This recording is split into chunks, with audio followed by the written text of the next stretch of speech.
Did you feel like a spy in medical school? Because you're there with everyone thinking one way, and were you vocal? Did you just kind of keep to yourself? I mean, what was your experience in medical school?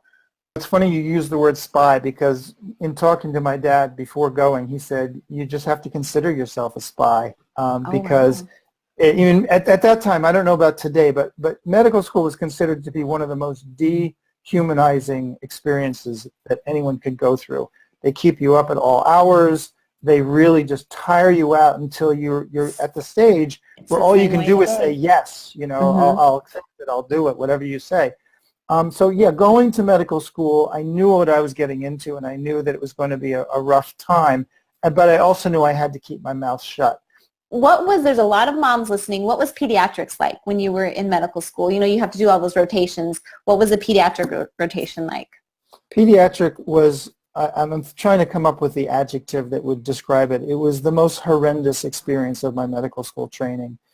I can only explain it in the sense of it was like a horror show, that when kids would come in with fevers or, well, it was mostly fevers, they would get every test known to man.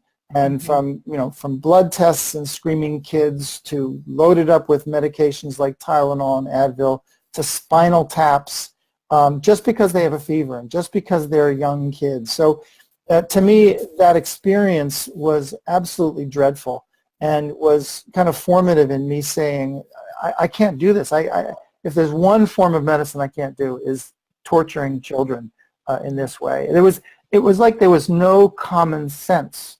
And You so need I to be able. decided there's no way am I going to be a pediatrician. And then much to my surprise, when I opened my door and started practicing, it was kids who came to me, but luckily I wasn't doing the same thing. You wanted to go to medical school knowing from the beginning that you wanted to use homeopathy. So it's. I was really lucky in the sense that I was exposed to this amazing form of medicine since I can remember. And it was definitely a challenge for me to explain to my friends what was happening in our household, because it was impossible to explain what homeopathy was when you're 10 years old. Why aren't you taking such and such? Why aren't you on any drugs? That kind of thing. I knew I wanted to do medicine. I knew I wanted to do homeopathy.